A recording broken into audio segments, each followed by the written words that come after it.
What is going on, everybody? Welcome into the Fantasy Coaches Podcast. I am your host, as always, Coach Steve. We got a lot of things going on today, but we don't have running backs and sleepers, running back sleepers just yet on the show here. But we are welcoming into episode 178, guys. We're getting closer and closer to that 200.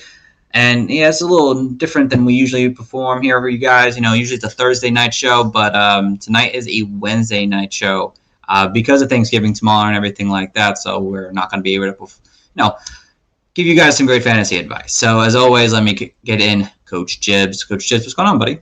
Happy Thanksgiving, everybody. Yes, a very happy Thanksgiving. Yes. I'm waiting for all these delicious meals and some fruitful fantasy performances. So I'll be grateful for that one player that scores 30-something points tomorrow, but I also won't be grateful because I'm probably playing against him in 2 leagues. So, yeah, that's how Thursday's going to go. But, yeah, I just wanted to wish your listeners happy Thanksgiving. Yes, happy Thanksgiving to everyone, yes. Usually at least somebody goes off on Thanksgiving. It's usually one person. Last year. It was Gibson last year, like 3 touchdowns. And then usually someone who we all expect to go off has a dud game. So Thanksgiving is full of good things and bad things, unfortunately. But, yeah, it's a good time of year to get together with your family and friends and just, hang out and just have a great dinner. And hopefully everyone stays safe and they can watch some football tomorrow. So that's why we're doing our podcast tonight to kind of give you guys just a little heads up on all the starts and sits that we got for you. And we actually can talk about the Thursday night games too because of that reason, because we're doing it tonight. So we have some news to go over. There's some things going on in the NFL today. We'll kind of start from the top here. CeeDee Lamb likely to play tomorrow, which is great. It's good news. It hasn't been official just yet, but it's a good thing he is going to be playing tomorrow. Hopefully the Browns have designated both can't talk tonight. Kareem Hunt and Jack Conklin to return. While Kareem Hunt is a fantasy relevant player, Jack Conklin is definitely a player that the Browns will love to have back on that offensive line, which will help guys like Kareem Hunt and Nick Chubb. AP was released. Old man AP got the boot, unfortunately. Kind of sad for those who spent big on him. I apologize. That sucks. Definitely. But he's going back to the practice squad, so maybe he's a chance he comes back, which meant Dontrell Hilliard, who we mentioned in a waiver wire show, gets his active roster spot now, which could be a good thing for him at least this coming week in fantasy. Zach Wilson is going to be the starter for the New York Jets once again. Happy trails. We'll talk about him very soon. And Jason Garrett was fired as the Giants' offensive coordinator. Freddie Kitchens is likely to take over, and it can't get any worse, right, Jibs? The Giants' offense, hopefully something better. I hope it gets worse, but hey, I'm just a salty fan. But yeah, I think it could get better. Like, I just think they've been misusing those offensive weapons. Like, you can't have like guys like Kadarius Toney not get like splash plays every now and then, or just paying $18 million for Kenny Galladay and he hasn't done nothing for you, nothing. So yes, that's what I'm hoping. Yeah, I mean, it only could go up, honestly. I mean, it could go down, but hopefully they find a way to air the ball out a little bit more. I mean, Kenny Galladay with two targets in this entire game. Yeah, they need to do something different here. They need to get this man the ball downfield. They need to get Toney open downfield more. They need to find ways. Toney was open downfield. Daniel Jones dismissed him. So it's relying on Daniel Jones. Maybe it's Mike Lennon's time to go back in, which will be really funny. But, yeah. That happened, and then Alvin Kamara is out tomorrow. 3 straight weeks now of him being out. Definitely a concern. And then last but not least, guys, unless I'm missing something, the Dolphins did sign Philip Lindsay to their team here. Definitely very interesting for sure. Again, it's just going to make Miami's situation even worse than what it currently is. And Philip Lindsay has always been known as more of that, 2-down back kind of type. Not much of a passing volume to his game here. And if Myles Gaskins, he's not really running that efficiently, honestly. I mean, he's seeing good fantasy points right now. We're loving it because he's seeing so many touches, but this is a big hit, I think, to Myles Gaskins' fantasy value if Phil Lindsay can get going in Miami. But right now, no one can get going in Miami. So, feel the same way, Jibbs? I do, but I still have some faith in Gaskin, but you should definitely have some trepidation because we've seen the Dolphins just go with anybody the last few years.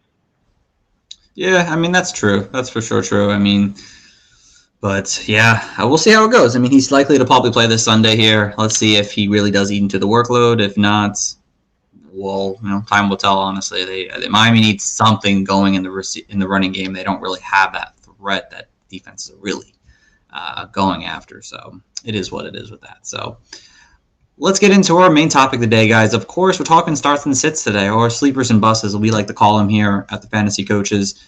And we will start from the top here. Quarterback sleeper this week, Jibs. Who's your QB sleeper for the week?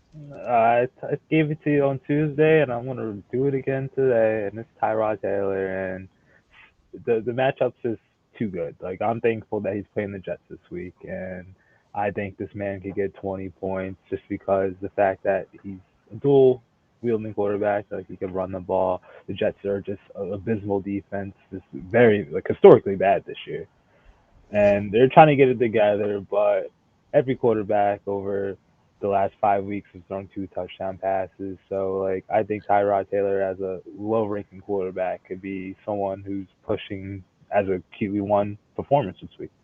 Or within the top 12. Not one. But If he hey, was you never QB1 know. on the week, that would be wild. Very wild, Yeah. honestly. I wouldn't be surprised if he's like QB10 this week. That's what I'm saying. And I think there's a good Right upside that he is. He's a good side that he is. I mean, he's mobile and whatnot. Hopefully, it's more of his ability to throw the ball than it is his mobility per se, because the Jets have been good against mobile, not good against mobile quarterbacks. They just haven't allowed a ton of rushing yards to mobile quarterbacks, but they've allowed a ton of yards to passers in a general sense. So hopefully, Tyrod can get the passing, throwing going for his arm, and yeah, I like that matchup there. Just give I it know to the Cooks and then what. call it a day. You know them bums can't run the ball, so just like I said, it kind of looks like it tends towards Tyler Taylor having a good performance. Yes, maybe Nico Collins. I like Nico Collins. I hope he gets the ball to maybe tomorrow too. Oh, Sunday. So no, definitely a great sleeper pick right there, Jibs. For me, guys, I went with my boy Zach Wilson. I've been on him all season. Obviously, he hasn't had a great start, and that's unfortunate. But for the first time, I think in a long time, that most of the Jets' pass catching core is healthy. Finally, Crowder's missed games. Moore's missed games. Davis has missed games. They've kind of just been all over the place with their wide receivers this season here. Sucks that they won't have Michael Carter for this outing against the Texans. But again, they're playing the Texans. They're playing the same QB battle here, Jibs. But I'm playing the other side. I think Zach Wilson could come off his first game after a 4-game stretch of being injured and throw up a really good game. I mean, he's got the weapons to do so right now. The run game just took a big hit with Michael Carter being out there. And I don't have a ton of faith that guys like Tevin Coleman and Ty Johnson can run the ball efficiently enough for them to have a strong run game, which will be able for them to make them have to rely on Zach Wilson. So I think if you're looking for a quarterback this week, which many of you might not be because it's only 2 QBs that are gone off the board, Zach Wilson might be one of those big upside plays this week. Again, a very favorable matchup that I'm willing to take a shot on this week in fantasy. God forbid you have to do it, but I kind of agree with you. Yeah, like if he ends up as a top 15 play, cool. I wouldn't be surprised like if this game's like a 30-point like blow, like a shootout for each team because they're like just like so bad. Or it's like 3-0. Yeah, that's some more, both are not great, but bold outcome right there. Oh God, let's hope it's a 30-pointer because we all love fantasy points. So yeah, but yeah, we're gonna go over to the quarterback bust now. Jibs, who's your quarterback you're not feeling this week in fantasy? Still not feeling him. It's Dak Prescott, and he's playing tomorrow, Thursday night special. I had to get Thursday guy in because I don't get. I have a 1 or 2, so. But like the matchup isn't bad at all. Like the Raiders give up the 14th fewest points to the quarterback position, but I just think his upside is capped tomorrow, and I kind of I'm in the philosophy thinking like since the Raiders do give up a lot of production to running backs, like we've seen like bad teams like the Giants and the Chiefs who can't run the ball, like the more elite teams in the NFL just blow them over. And then we saw Joe Mixon gushing for 130 yards last week. So I think this is a game where Dallas just kind of wants to just get in and get out with it, run the ball. And they're out there like top 2 wide receivers. So like I kind of think that kind of scares me with Dak Prescott. Sure, he has Dalton Schultz and Michael Gallup and Cedric Wilson, but I'd rather have CeeDee Lamb. Oh, CeeDee Lamb is playing, but that is a better thing. But I still think that the offense looks kind of like weird without Cooper, and eh, I think he might just lower your expectations. That's it. Like, Yeah, no, yeah. Oh, go ahead. I agree with you, honestly. I'm a little hesitant to want to even consider starting Dak this week. Even with CeeDee Lamb possibly playing, I mean, the Raiders have been good at stopping QBs from really taking off, besides Patrick Mahomes, obviously, a couple weeks ago. But they are most effective with the run. And you get Zeke and Tony Pollard going in this matchup here. It should be a matchup where you can very much exploit that, and Dak might not be forced to throw the ball as often. That's why I see it, though. So I like that, Jibs. I do like that a lot. On my side, guys, I went with Aaron Rodgers this week. I didn't mention it before in the news, but he's dealing with a broken toe currently already. While that didn't stop him to have one of the best fantasy weeks of the season last week, they do play the Los Angeles Rams this week, who are for the most part above average when it comes to quarterbacks this season on a per game basis. They've only allowed 3 quarterbacks this season to have at least 2 touchdowns or more, and one was Davis Mills in a garbage time win anyway, so that doesn't really count to my knowledge. So I expect this game to be close and them to be forced to have to kind of run the ball. Aaron Jones will be back, so they're probably going to put some more emphasis on the run game because of Aaron Rodgers' ability with his toe, if that's going to really affect him. I mean, again, it didn't affect him yet, but this is a much tougher defense that they're playing than over the Minnesota Vikings this week, and I think you might want to look another direction if you can, because this could be more of a low-scoring game than a 30-point plus performance from both sides. So lower your expectations, a guy like Aaron Rodgers this week. I'm not a big fan of him in week 12. All right, Jibs. And you're shaking your head over there. Why are you shaking your head? Just like he's getting old, man, and sure, he's such a fantastic quarterback, but I'm glad I didn't draft any of them this year. That's what I'm kind of. Stay away from the old heads outside of Tom Brady, of course. He's a machine. He's not a person. Otherworldly. Absolutely. All right, let's talk about a couple other quarterbacks real quick here. If you're willing to start them or not this week. Carson Wentz against Tampa. Are you starting Carson Wentz this week? I actually am opting for my sleeper Tyrod Taylor and sitting Carson Wentz. He hasn't done anything, and we'll get on to some of my opinions on that later on. Okay, I like it. Yeah, I'm kind of off Carson this week too, if I can. I know that the Bucks in the past have been good against, have been bad, but they've gotten much better against the pass as of late. So I don't trust Carson Wentz. What about Tua? Do you trust my boy Tua this week against the Panthers? The Panthers haven't. They don't really allow that much to quarterbacks, but Tua, even though he scares me half the time, he has come through with some 20-point games, and yeah, I'll play him if I have to. But like you said, there's only 2 quarterbacks that are missing, so he's definitely a high-end QB2 option. Yeah, definitely. I don't think he's a QB1 this week at all, honestly. I am being realistic when it comes to Tua, that he's only performed against really bad teams so far this season. He's really never put up a good game against a better defense, so it's hard for me to want to trust him in a matchup where he's playing a good defense. So in my opinion, I'd sit him, even though that Tyler Heinicke had a great week last week, but Tyler Heinicke has been putting up QB1 numbers basically all season for fantasy football purposes at least. And that kind of gets into my next guy here, Tyler Heinicke. Do you like him this week? Yeah, I would play him if I were missing a quarterback. Yeah. I mean, I like him. I think I have him over guys like Tua, Carson Wentz this week, maybe even Derek Carr in fantasy, because Seattle has been atrocious against quarterbacks as of late. So I'd be looking that direction for a guy like Tyler Heinicke. So is there anyone else I want to mention here? Do you play Mac Jones against the Titans? No. No, me neither. Honestly, I'm no volume. Sure, he could get 3 touchdowns on 20 passes, but still the yardage wasn't even there. So that's 20 points, and I'd rather just find someone else who could do it better. That is true, honestly. The opportunity of him throwing the ball is minimal. They keep it to a minimum there in New England. So yeah, no, not for me either. All right, let's what we see on the board next here, Jibs. We got some running backs to talk about, my guy. And who's your running back sleeper for the week? One of your guys, actually, and it's Javonte Williams.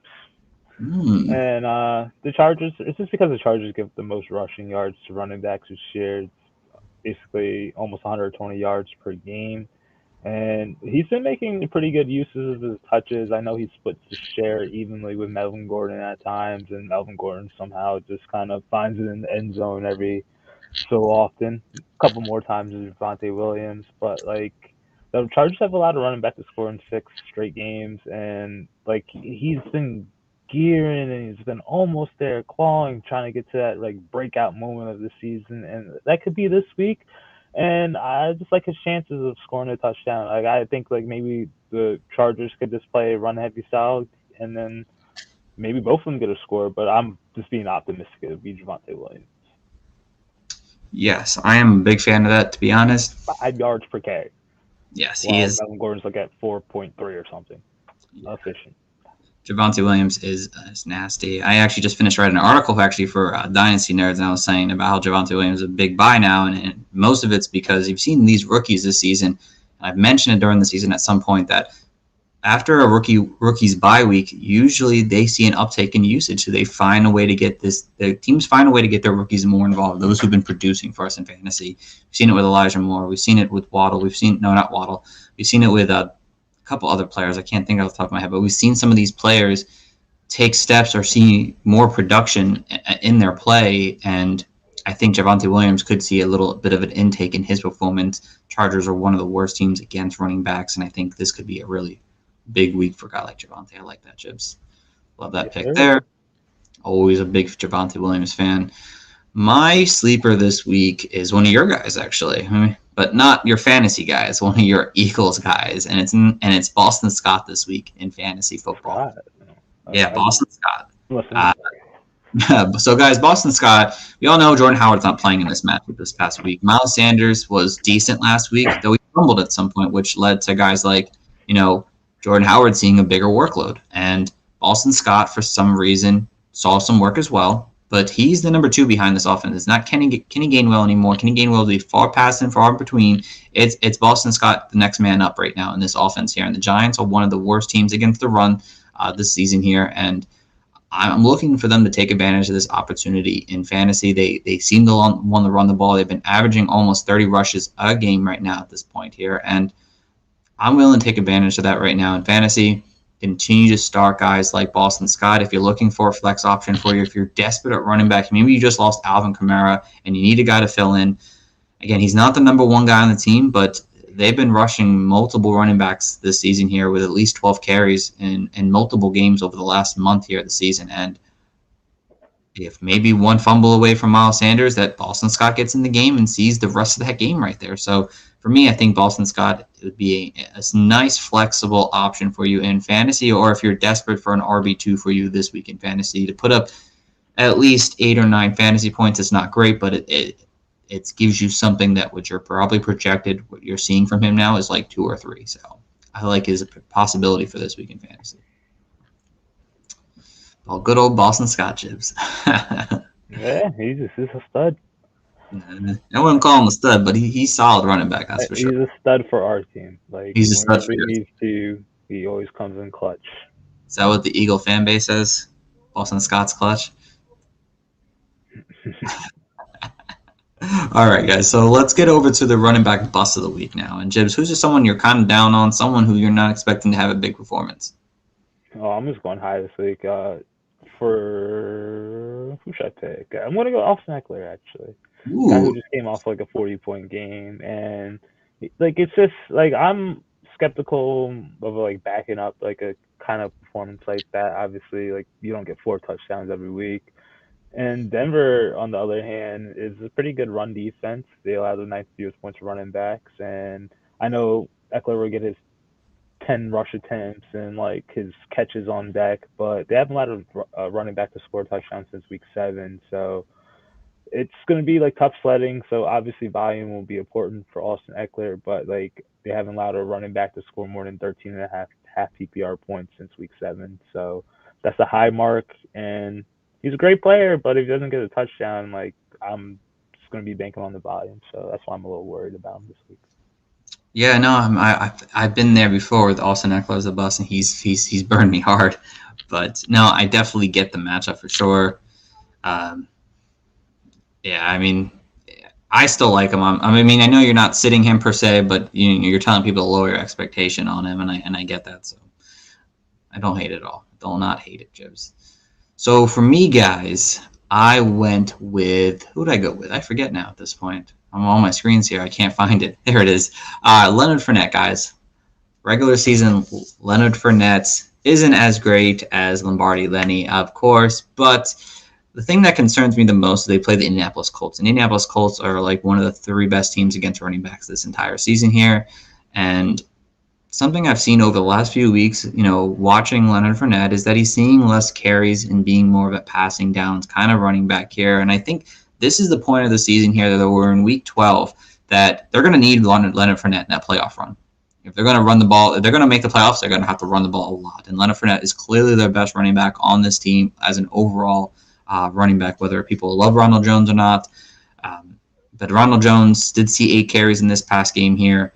I'm assuming he's going to get work in this offense after their bye week here to some extent. I'm not saying Ronald Jones is a starter or anything like that, but he's going to eat into this work to kind of give Leonard Fournette some kind of a break during the rest of the season here. And in a tough matchup where it's very favorable for Tom Brady to throw probably 4 or 5 touchdowns in this game here, I'm definitely looking at Leonard Fournette as a guy that you could consider sitting, obviously, if you had the running backs to start over him, but I'd lower your expectations. I don't expect him to have a really great game, especially in a standard league and full-point PPR league.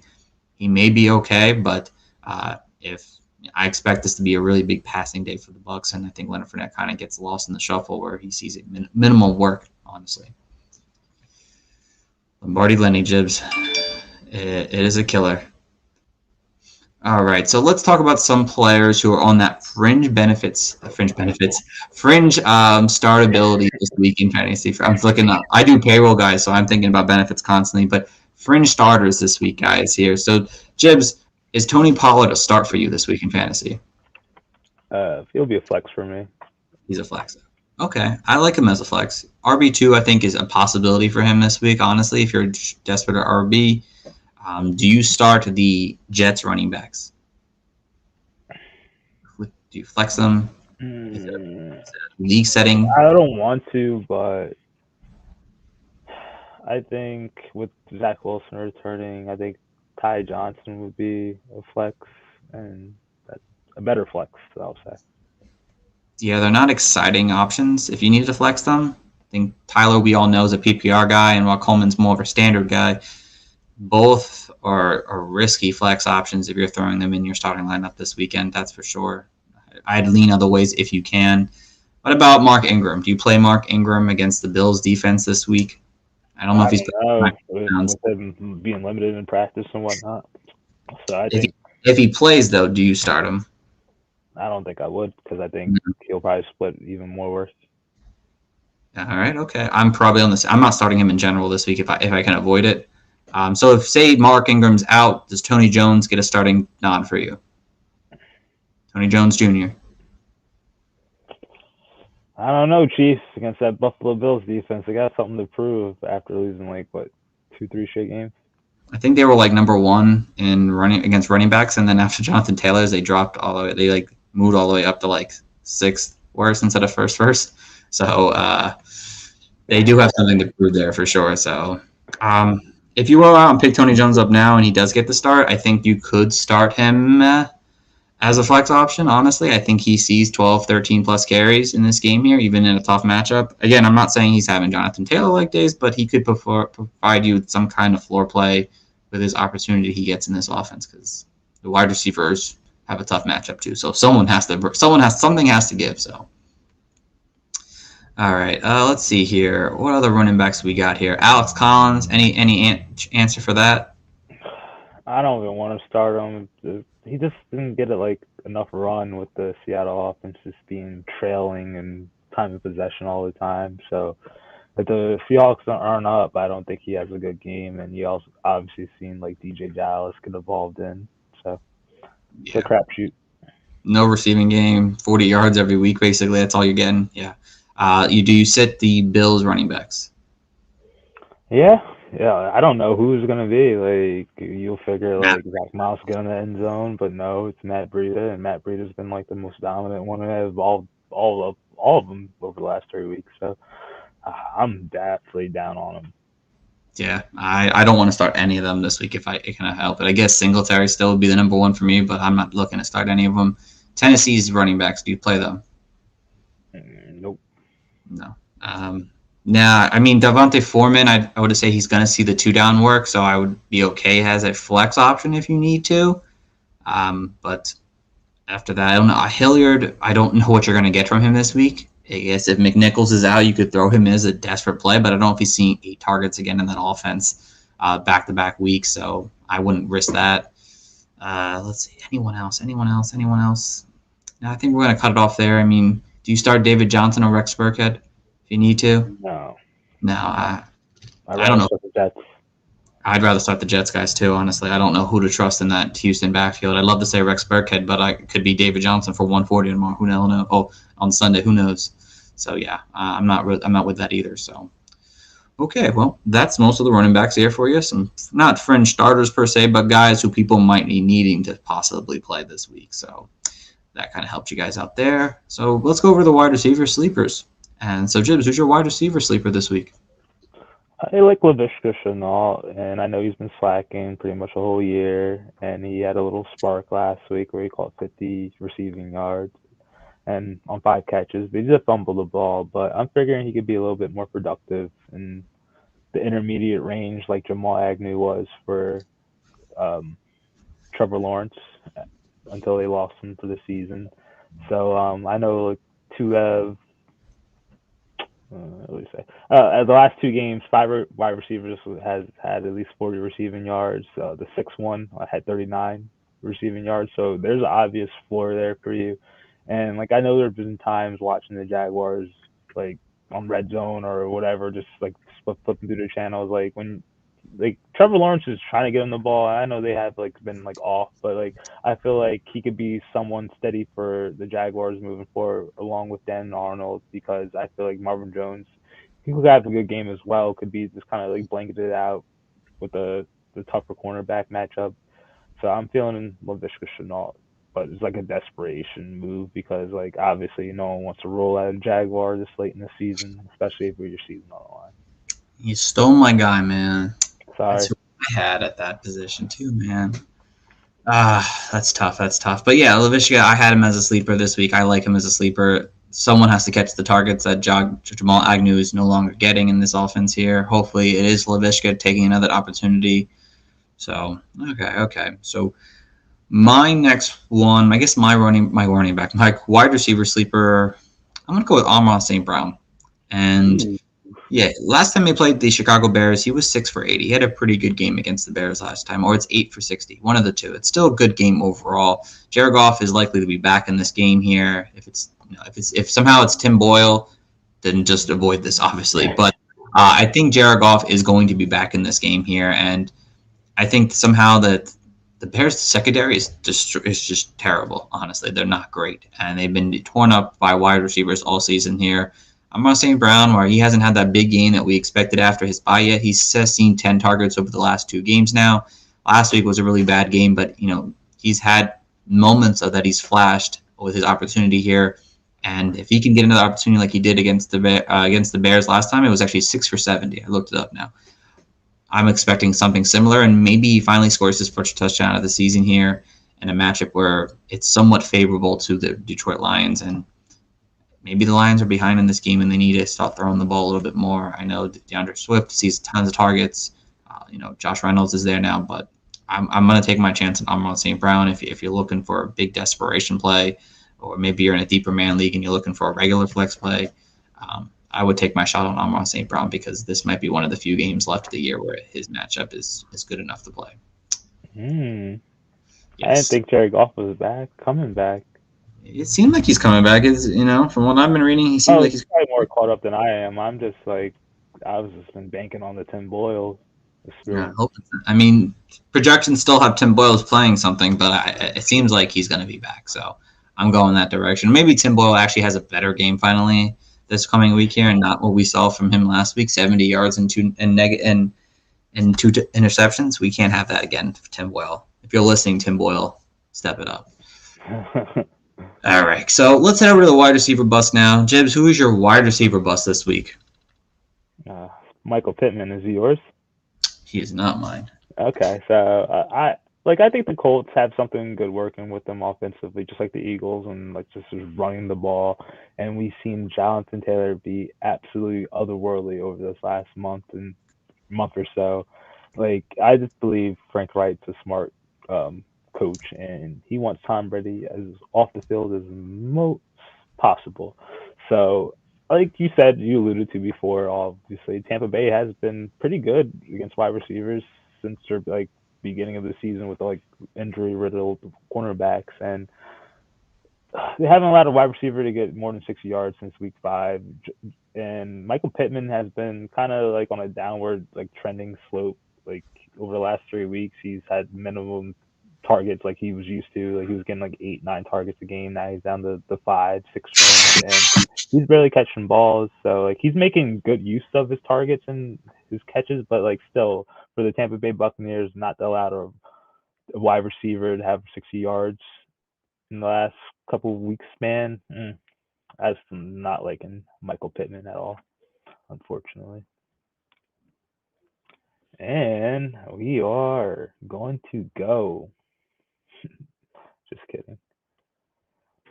Oh.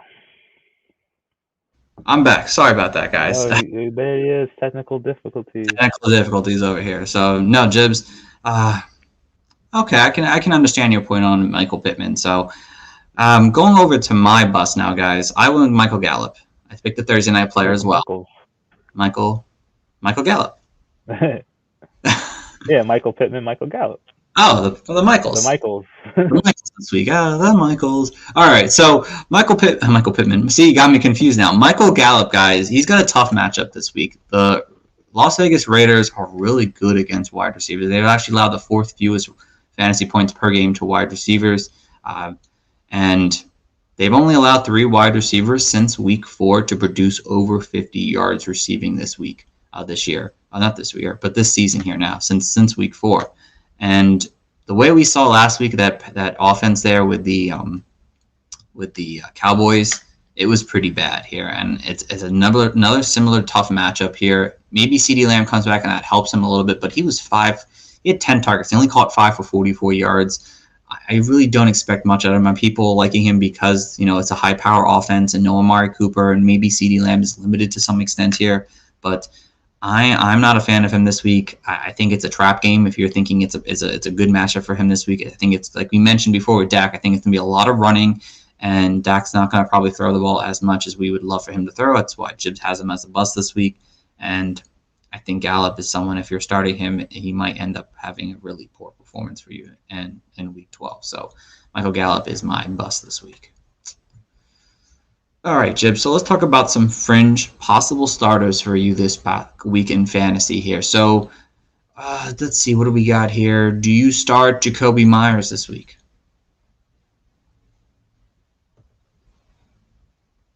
You're on mute, my friend, if you mentioned it.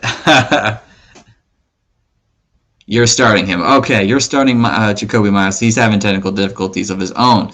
Let's see here. Who do we have here? Do you start Tyler Boyd this week, Jibs? No. How has his practice designations have been coming along? I know he got hurt late in the game last week. If I'm not mistaken, I think he's limited, but I think all signs of him actually playing in this game here. So still no, even though he showed some life last week. Yeah, it's hard to trust him. Do you start, let's see here, Jarvis Landry this week? He should be playing this week, even with his injury last week. No. I want to hope. I mean, Baker didn't practice today, which is definitely somewhat of a concern. But I think you could get away with starting Landry, even though he hasn't been that faithful to you this season. I think you could with the matchup. I think it's a more than enough favorable matchup for him. But yeah, it's definitely tough to convince many people to want to play him. Let's see. Van Jefferson, Odell Beckham. Do you play these guys this week? flexes if you want to, but I wouldn't want him near my wide receiver 2 spot. Yeah, I think they're flexible. Yeah, like Jib said, but can you trust them? I don't know if I trust them yet. I don't know if I trust them in a starting lineup until I see a full week of them all playing. Odell only played like 15 snaps his first game. He's expected to play a full game this week, so I want to see that before I really trust any of these guys in my lineup outside of Cup. Let's see here. Do you trust guys like Cole Beasley, Jamison Crowder this week? I'd rather trust Cole Beasley. Crowder, nah. I'll sit him. He might make me eat my words though. I think both are good flexible options for you this week for sure. Obviously, I think Cole Beasley has the better matchup personally, but I think both are good flexible options for sure if you're looking for that approach. And then let me see if I can get one more in here. Let's see. Russell Gage against the Jags. Do you play Russell Gage? Yeah. Okay. Not a bad matchup. Yeah, I like it. I think it's an okay matchup. I think you could play him. I don't expect a big game out of him, but I expect him to have a decent outing, like 5 for 80 or something, 5 for 70. So I like the matchup enough to play him. All right, so let's head over to the last part of our night. Jibs, tight end sleepers. Who is your tight end sleeper of the week? It's Evan Ingram. Evan Ingram. And the Eagles allow the most receiving yards to tight ends this year. It's over 70 yards per game, which is abysmal. So Nick Sirianni, get it right, please. And they do that on 7 receptions. So I know Evan Ingram's been up and down, but he scored 2 of the last 3 games. He basically was invisible, but most of the Giants were invisible against the Tampa Bay Bucks on Monday. So I think they could turn it around. I like Evan Ingram's matchup at the spot, and maybe this could be a bounce-back game for the Giants after letting go Jason Garrett, but hopefully not. Hope they lose. But I think Evan Ingram's in line for some good fantasy production this week. Okay, I like that. Going against your boys. All right, I like it. Hopefully he can kind of do better than what he did this past week. Hopefully the whole Giants offense comes out swinging, unfortunately, against your Eagles. But I hope they come out swinging on offense and they get Evan Ingram involved and they, like you said, a really good matchup for sure. So I love that. I love that there, Jibs. For me, guys, I went really down on the bottom of the barrel to find my tight end because a lot of those mid-range tight ends don't really have the best matchup outside of guys like Evan Ingram. And Dan Arnold, I don't know if I could even consider him a sleeper because I think he should bounce back already. But I went with Albert O. I think if you're looking for like a really out-of-the-park play this week, it's Albert O from the Denver Broncos. And, Albert O has, when he's been playing this season, he's involved in this offense here more than people think so far this season here. I mean, just the game before, their bye week, he was 3 for 77.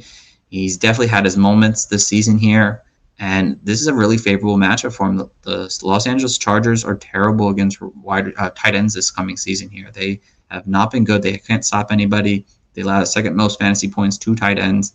And usually good tight ends can produce over 70 yards. And I think with this matchup being a really tough matchup for their wide receivers this week, I think Teddy Bridgewater leans on his tight end duo in general. And I think Albert O ends up having a better game than what he's projected at right now on all kinds of rankings right now. So I think if you're looking for I need to pick up a guy and hope for the best upside play, I think Albert O gives you that upside play that people might be looking for in fantasy. And Jibs, last but not least, my friend, tight end bust or tight end lower expectation kind of guy. Who do you got?